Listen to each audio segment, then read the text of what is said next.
Je louerai l'Éternel De tout mon cœur, je raconterai toutes tes merveilles, je chanterai ton nom. Je louerai l'Éternel de tout mon cœur.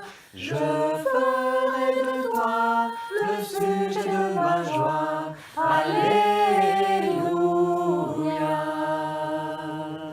Dieu l'éternel est roi, il règne à jamais.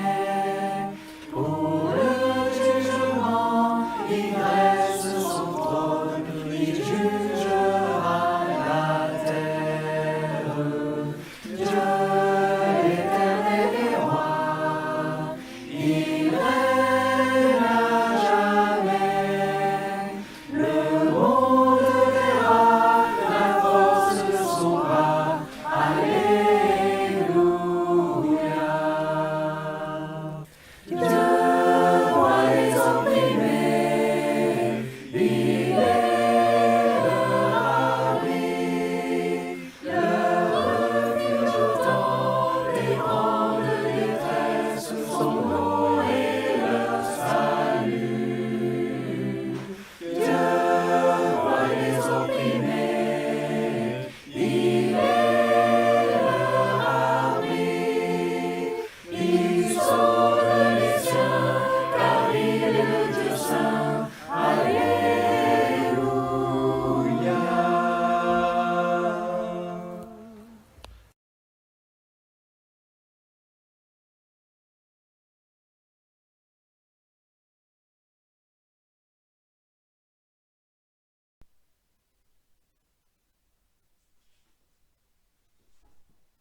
Écoutons la parole de Dieu.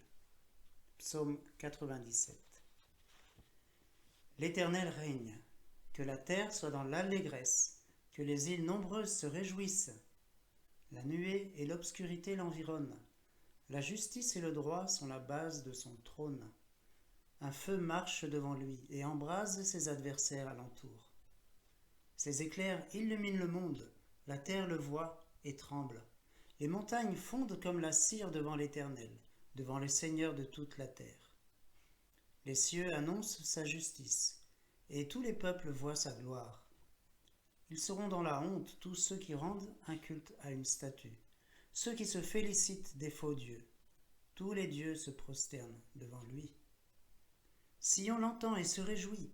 Les filles de Juda sont dans l'allégresse à cause de tes jugements, ô Éternel. Car toi, Éternel, tu es le Très-Haut sur toute la terre. Tu es souverainement élevé au-dessus de tous les dieux.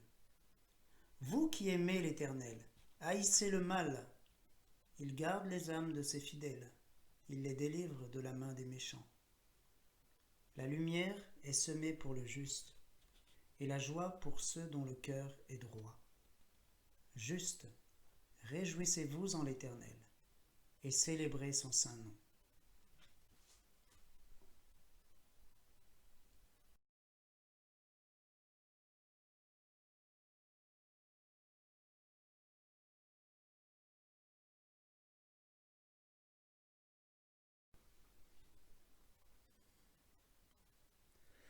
Celui qui met en Jésus une pleine confiance, jamais ne chancelle plus, compléter sa délivrance.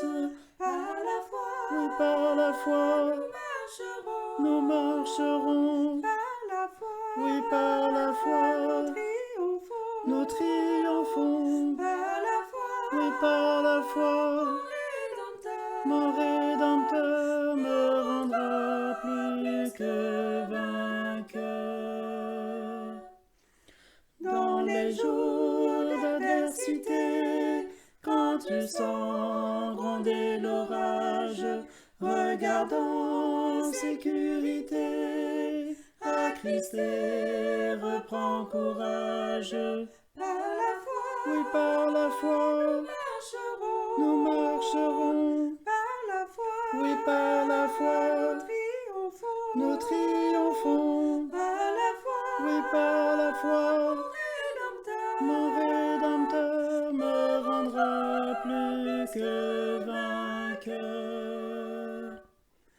Quand Satan veut te troubler, enlever ton espérance, ton passé te reprocher, que Christ soit ton assurance.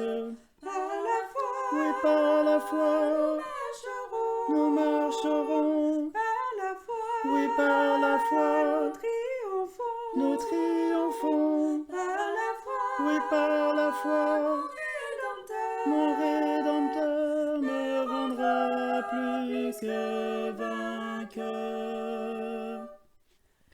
Par la foi, je marcherai en comptant sur ses promesses. Par lui, je triompherai en tout temps de mes détresses.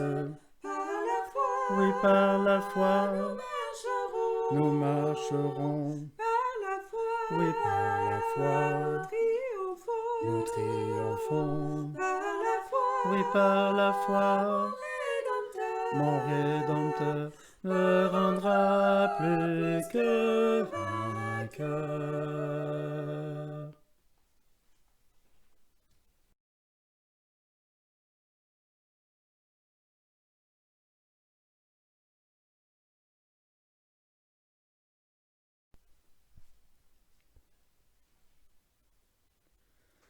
Tendre Sauveur, je viens à toi, je voudrais te servir comme un disciple d'autrefois.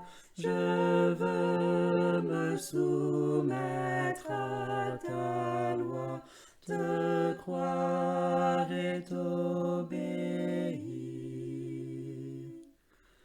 Je t'apporte mon pauvre cœur, remplis-le de ta paix, pour qu'il t'adore avec ferveur, en le plus pur et bien Seigneur, il règne désormais. Maintenant au monde bruyant, fais que je reste sourd pour entendre à travers le vent, le feu, l'orage et l'ouragan, ta tendre voix d'amour.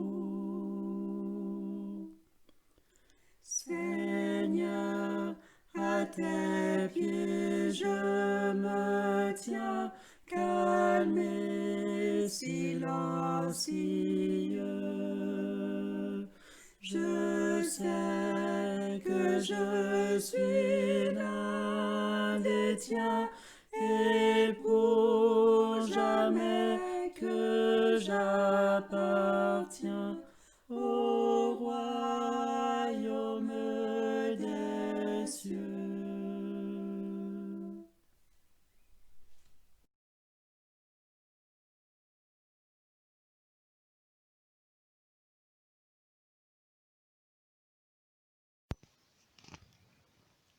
Notre Père Céleste, notre Créateur, nous voulons tout d'abord te remercier pour ce jour béni où nous pouvons te louer pour tes bienfaits dans notre vie. Nous sommes joyeux ce matin de te rendre gloire et honneur et de te dire notre reconnaissance pour ta bonté. Ta création est la démonstration même de ton grand amour envers nous. Merci pour notre Sauveur Jésus-Christ qui nous a fait rentrer dans l'espérance à travers son sang coulé pour nous. Merci pour ton peuple où qu'ils soient dans le monde. Nous te prions pour tous ceux ou celles qui souffrent en ce moment, afin de les soulager. Nous te prions également pour la situation dans le monde. Merci pour les pays qui sont soulagés de ce virus. Nous te remettons aussi tous ceux ou celles qui sont inquiets pour les situations professionnelles. Seigneur, nous savons que tu es bon. Et dans ta bonté, tu feras toujours ce qui est bien pour nous. Donne-nous la joie de te suivre et de vivre dans l'amour de notre prochain. Nous te disons merci encore pour chaque moment que tu nous donnes de pouvoir t'adorer, car nous savons que c'est la meilleure chose que nous puissions faire de notre temps. Bénis notre culte et bénis ton peuple à travers le monde et fais que nous reflétions ton amour. Nous te prions ainsi au nom de notre Sauveur Jésus-Christ. Amen.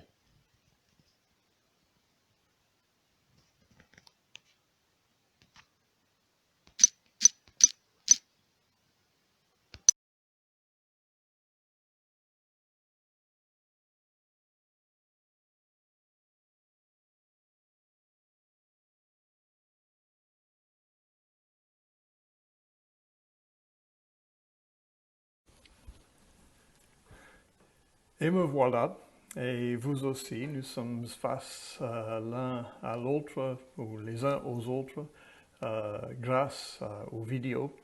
Et je suis content d'être avec vous. En effet, je suis dans la joie, en effet, parce que c'est le sujet dont je veux vous parler, la joie dans le Seigneur.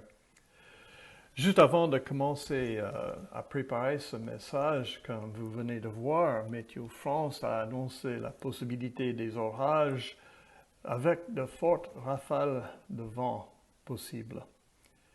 Et je vous confesse qu'un temps orageux ne me laisse pas tranquille, car je sais de quoi un orage est capable, sans compter les inconvénients qui peuvent arriver comme une coupure d'électricité. Avec les orages, il y a les possibilités de dommages, destruction, de blessures et même de la mort. Du côté spirituel, il y aura aussi des orages qui peuvent causer la peur, l'instabilité, le questionnement, le doute, à cause de la perte de l'emploi, par exemple, ou un échec scolaire, une maladie, et bien sûr à cause de la mort d'un proche. Et il y a toutes sortes d'autres épreuves qui peuvent nous arriver. Il y a des années, j'ai lu cette phrase, « Versez sur la terre et toute la joie du ciel. » Versez sur la terre et toute la joie du ciel.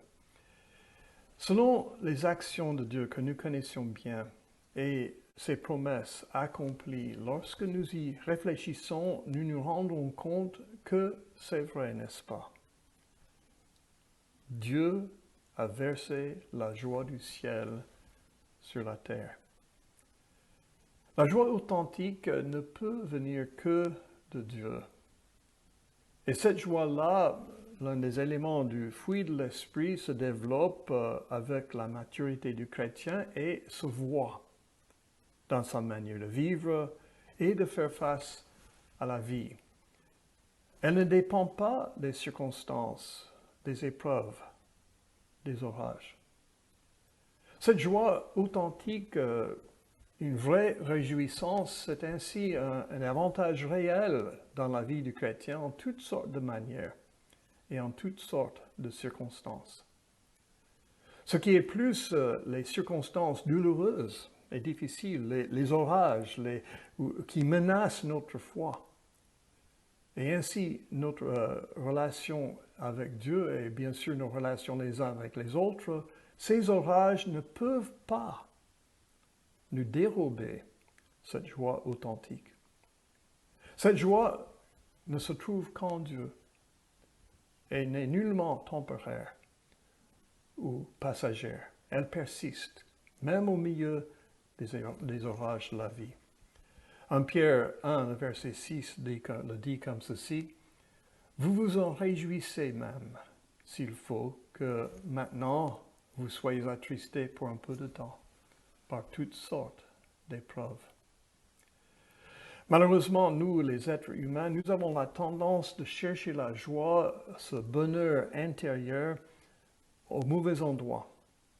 Le travail, le matérialisme, la politique, les drogues, l'alcool, le sexe, et la liste est longue.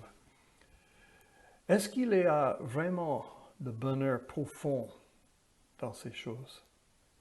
Non, car elles n'offrent une satisfaction que pour un temps, car tout est éphémère.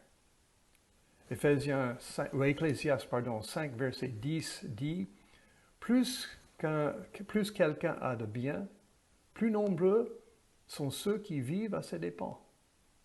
Quel avantage en a-t-il sinon de contempler sa propre richesse? Dans sa lettre, et me voilà, et vous aussi, nous sommes face l'un à l'autre, ou les uns aux autres, grâce aux vidéos, et je suis content d'être avec vous. En effet, je suis dans la joie, en effet, parce que c'est le sujet dont je veux vous parler, la joie dans le Seigneur. Juste avant de commencer à préparer ce message, comme vous venez de voir, Météo France a annoncé la possibilité des orages avec de fortes rafales de vent possibles.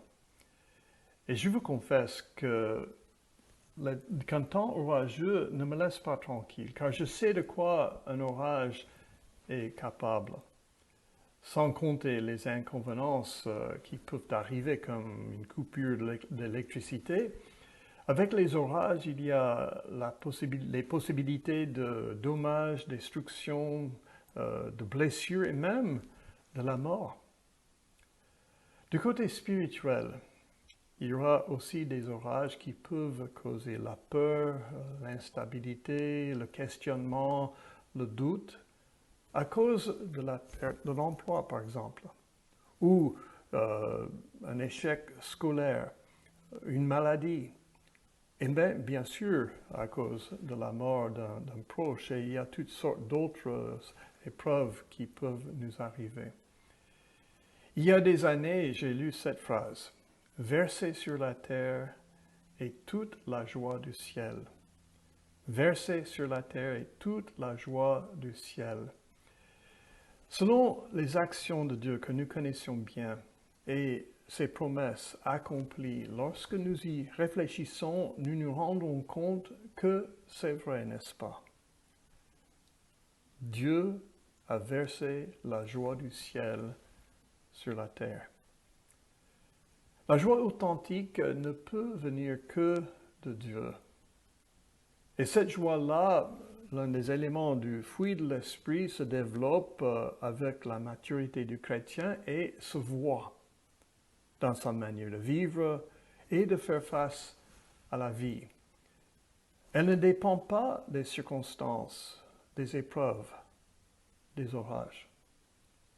Cette joie authentique, une vraie réjouissance, c'est ainsi un avantage réel dans la vie du chrétien en toutes sortes de manières et en toutes sortes de circonstances. Ce qui est plus les circonstances douloureuses et difficiles, les orages qui menacent notre foi. Et ainsi, notre relation avec Dieu et bien sûr nos relations les uns avec les autres, ces orages ne peuvent pas nous dérober cette joie authentique.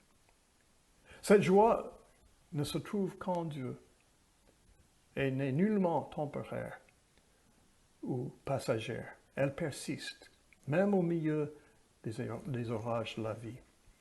1 Pierre 1, le verset 6 le dit comme ceci: « Vous vous en réjouissez même, s'il faut, que maintenant vous soyez attristés pour un peu de temps, par toutes sortes d'épreuves. » Malheureusement, nous, les êtres humains, nous avons la tendance de chercher la joie, ce bonheur intérieur au mauvais endroit. Le travail, le matérialisme, la politique, les drogues, l'alcool, le sexe, et la liste est longue. Est-ce qu'il y a vraiment de bonheur profond dans ces choses? Non, car elles n'offrent une satisfaction que pour un temps, car tout est éphémère. Ecclésiaste 5, verset 10 dit, plus quelqu'un a de bien, plus nombreux sont ceux qui vivent à ses dépens. Quel avantage en a-t-il sinon de contempler sa propre richesse? Dans sa lettre aux Philippiens, Paul révèle le chemin à la joie authentique et il résume en une phrase, le secret est là dans une phrase, que votre attitude soit identique à celle de Jésus-Christ. Au fait, l'un des thèmes majeurs de Paul dans sa lettre, c'est de se réjouir. Regardons quelques extraits de sa lettre. Avant de lire quoi que ce soit, rappelons-nous où se trouvait Paul quand il a rédigé la lettre. Sa situation n'était pas du tout joyeuse. Et pourtant, plusieurs fois, à travers sa lettre, il a exprimé sa joie profonde. Et cela m'intrigue de savoir pourquoi. Pourquoi était-il joyeux, surtout lorsque nous voyons comment il a décrit sa situation et à quoi il pensait. Au verset 1 du chapitre 1, il se décrit comme un serviteur. Mais ce n'est pas aussi mauvais que cela de servir, n'est-ce pas?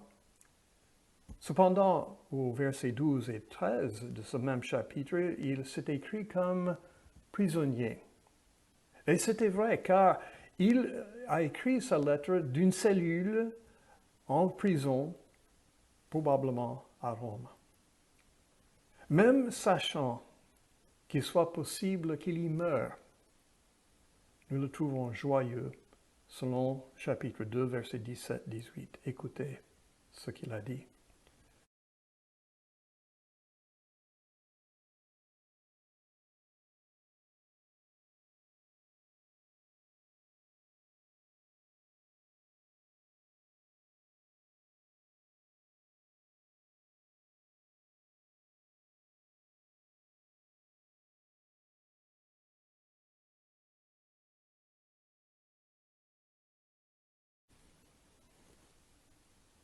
Dans sa situation précaire, quel conseil Paul a-t-il donné aux Philippiens? D'abord, comme nous avons vu, son secret d'une joie authentique était d'avoir une attitude identique à celle de Jésus. Quelle était l'attitude de Jésus?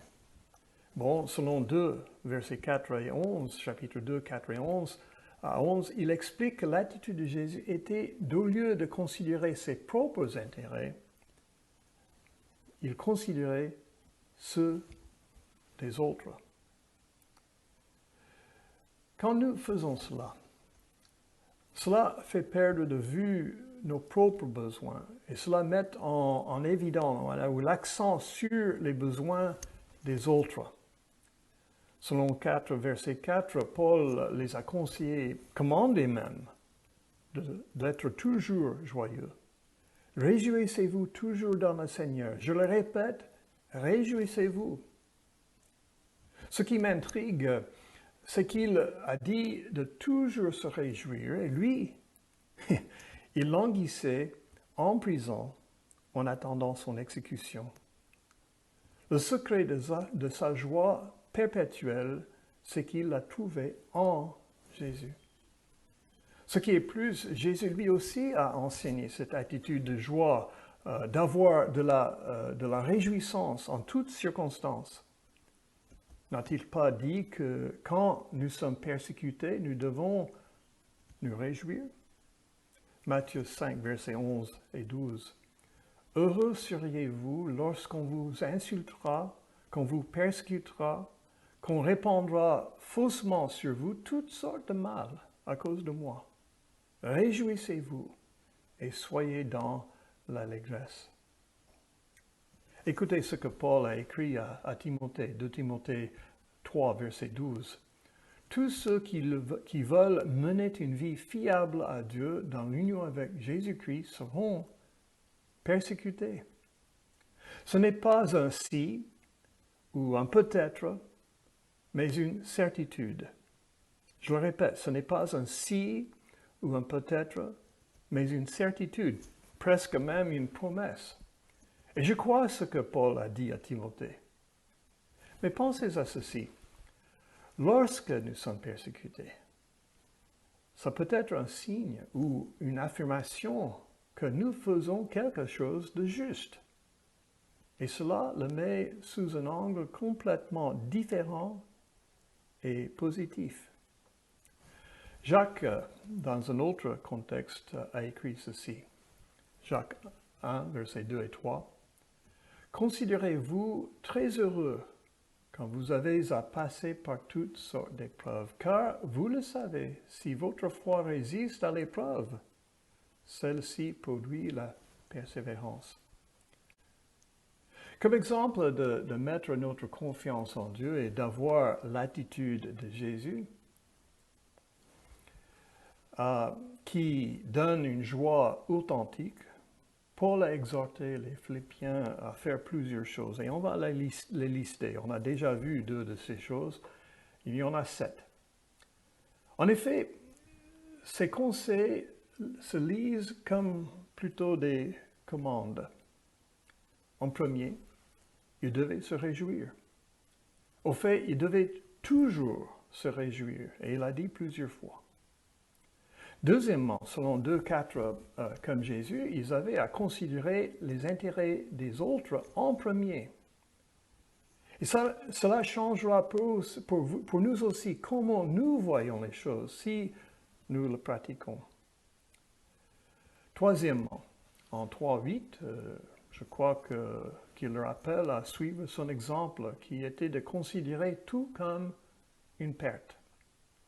Je considère tout comme une perte à cause de l'excellence de la connaissance de Christ Jésus, mon Seigneur.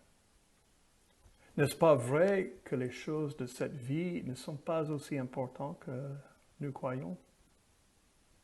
Quatrièmement, selon chapitre 3, verset 9, ils ne devaient pas avoir une justice qui serait la leur, mais une justice qui est par la foi en Christ.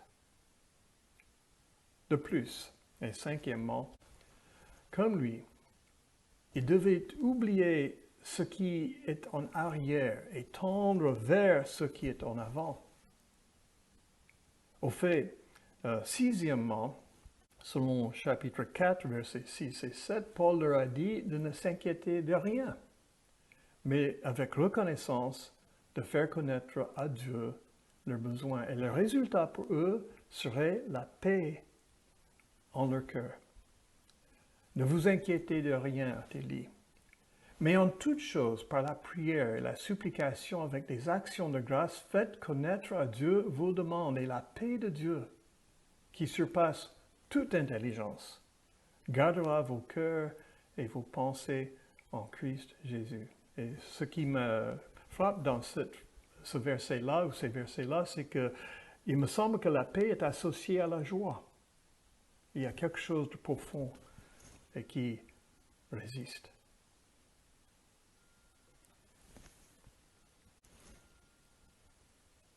Finalement, selon chapitre 4, versets 8 et 9, il ne devait penser que les choses positives. Et j'aime bien ce qu'il dit là. Écoutez cette traduction. Frères, portez votre attention sur tout ce qui est bon et digne de louange, sur tout ce qui est vrai, respectable, juste, pur, agréable et honorable. Mettez en pratique ce que vous avez appris et reçu de moi, ce que vous m'avez entendu dire et vous faire, et le Dieu qui accorde la paix sera avec vous. Encore, la paix est associée, je crois, à la joie. Quel était son secret pour se réjouir en toutes circonstances? Bon, c'était, comme il a bien dit, sa joie était dans le Seigneur. Chapitre 4, verset 4, encore, réjouissez-vous toujours dans le Seigneur. Je le répète, réjouissez-vous.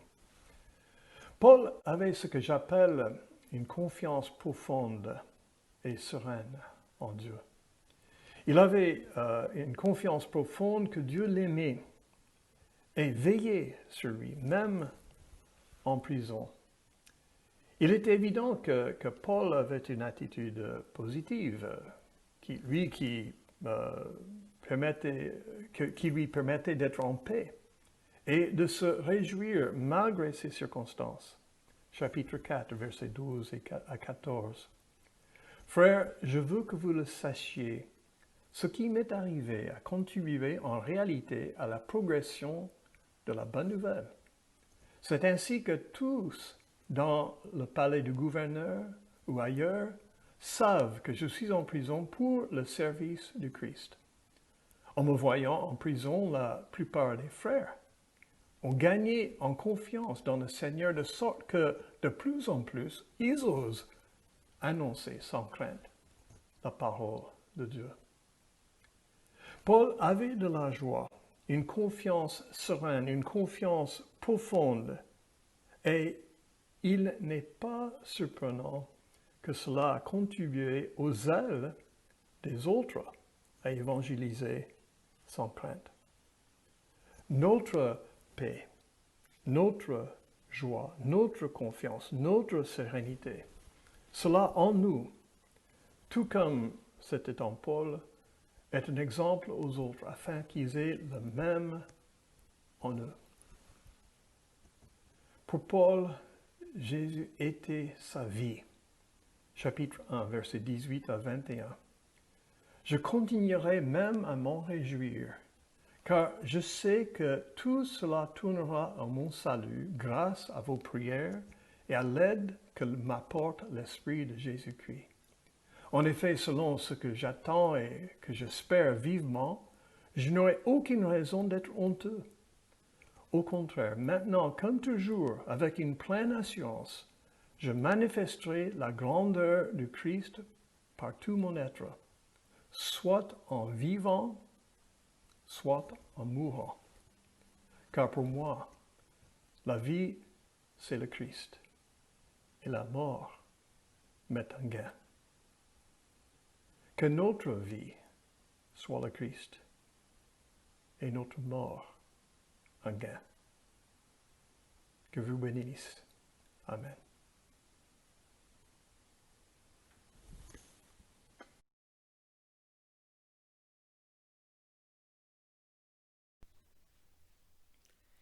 Réjouissez-vous toujours dans le Seigneur.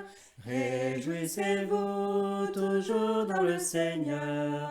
Réjouissez-vous toujours dans le Seigneur, je le répète. Réjouissez-vous. Réjouissez-vous toujours dans le Seigneur. Réjouissez-vous toujours dans le Seigneur. Réjouissez-vous toujours dans le Seigneur, je le répète. Réjouissez-vous.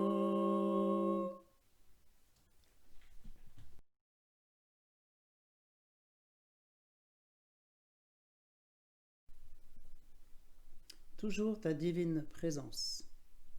Jette un rayon sur mon chemin. Toujours ta divine présence, jette un rayon sur mon chemin. Et le cœur joyeux, je m'avance, je n'ai pas peur du lendemain. Où tu voudras, je veux te suivre, agneau de Dieu, conduis mes pas. Vivre sans toi, ce n'est pas vivre, je ne puis être où tu n'es pas.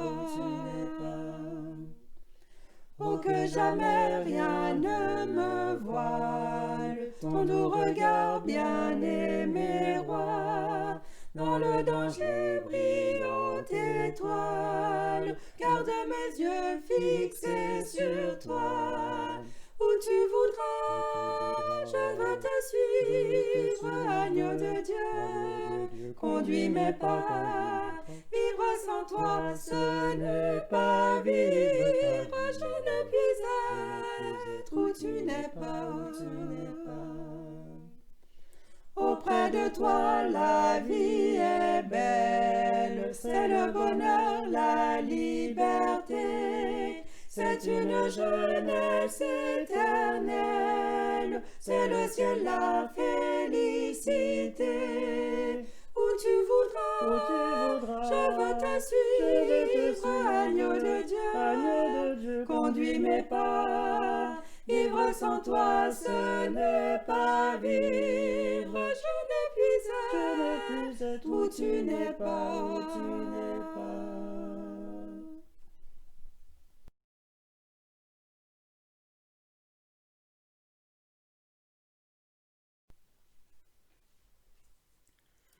Tu fus haï, méprisé des hommes, nous détournions tous nos regards refusant de te voir.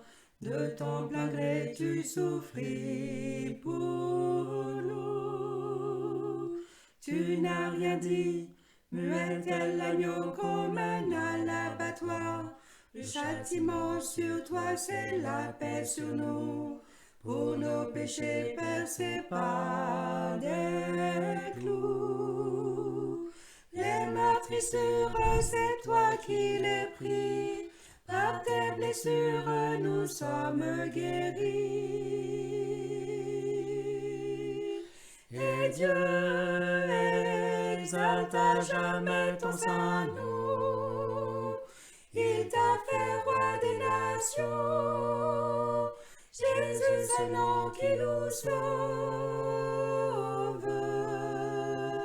Dieu exalte à jamais ton saint nom. Il t'a fait roi des nations. Jésus, c'est le nom qui nous sauve. Tu fus haï, méprisé des hommes, nous détournions tous nos regards refusant de te voir. De ton plein gré tu souffris pour nous. Tu n'as rien dit, muet tel l'agneau qu'on mène à l'abattoir. Le châtiment sur toi, c'est la paix sur nous. Pour nos péchés percés par des clous. Les meurtrissures, c'est toi qui les pris. Par tes blessures, nous sommes guéris. Et Dieu exalte à jamais ton saint nom. Il t'a fait roi des nations. Jésus, seul nom qui nous sauve. Dieu exalte à jamais ton saint nom. Il t'a fait roi des nations. Jésus, c'est le nom qui nous sauve. Tu fus haï, méprisé des hommes, nous détournions tous nos regards refusant de te voir. De ton plein gré tu souffris pour nous.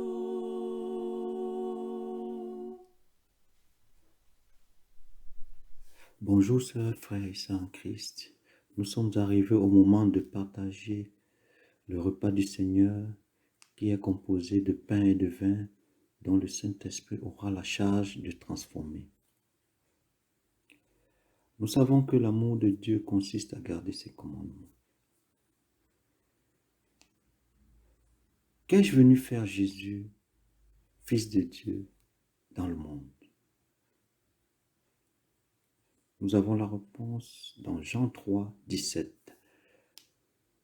Dieu, en effet, n'a pas envoyé son Fils dans le monde pour qu'il juge le monde, mais pour que le monde soit sauvé par lui.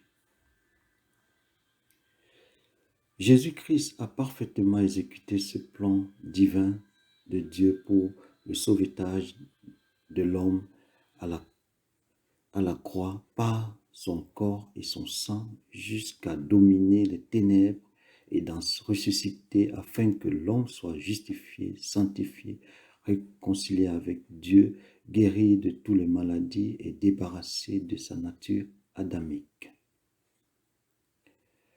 En ce moment, frères et sœurs, où nous allons partager ce pain et ce vin qui nous rappellent le corps et le sang de Jésus, ce rappel doit nous permettre de garder le regard fixé sur ce plan divin et de nous permettre de nous approprier les bienfaits et les bénédictions de ce plan.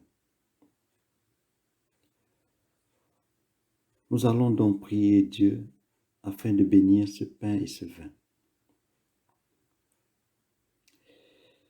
Ô Père éternel, bénis ce pain et ce vin qui nous rappelle le corps et le sang de Christ et permets-nous dès cet instant, par ton Esprit Saint, à nous maintenir dans ton amour et dans ta grâce et que tu nous accordes au nom de Jésus toutes ces bénédictions par ton Esprit Saint qui est en nous. À toi seul la gloire, nous te prions au siècle des siècles. Amen.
Jésus, c'est le plus beau nom. On va le chanter 2 fois de suite. Jésus, c'est le plus beau nom, merveilleux Sauveur, Seigneur de gloire, Emmanuel, Dieu est avec nous, source de joie, parole de vie. Jésus, c'est le plus beau nom, merveilleux Sauveur, Seigneur de gloire, Emmanuel, Dieu est avec nous, source de joie, parole de vie.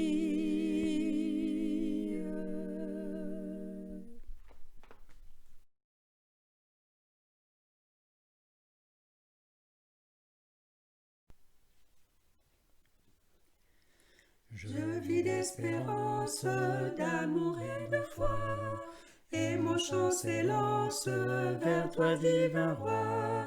Grande est ma faiblesse, mon indignité, mais dans ta tendresse, tu m'as racheté. Oui, joyeux mon cœur chante, mon âme est contente, mon Jésus est tout mon bien, je ne craindrai rien. Oui, mon cœur chante, mon âme est contente, mon Jésus est tout mon bien, je ne craindrai rien. Oh, quelle tendresse, quel immense amour, cet amour me presse d'aimer à mon tour. Aimer, c'est te suivre et c'est t'obéir. Aimer, oui, c'est vivre et s'épanouir. Oui, joyeux mon cœur chante, mon âme est contente, mon Jésus est tout mon bien, je ne craindrai rien. Oui, joyeux mon cœur chante, mon âme est contente, mon Jésus est tout mon bien, je ne craindrai rien. Que le cœur en fête, la nuit et le jour, toujours je reflète ton immense amour, l'amour qui rayonne, te gagnant les cœurs. Voilà la couronne au front des vainqueurs. Oui, joyeux mon cœur chante, mon âme est contente, mon Jésus est tout mon bien, je ne craindrai rien. Oui, joyeux mon cœur chante, mon âme est contente, mon Jésus est tout mon bien, je ne craindrai rien.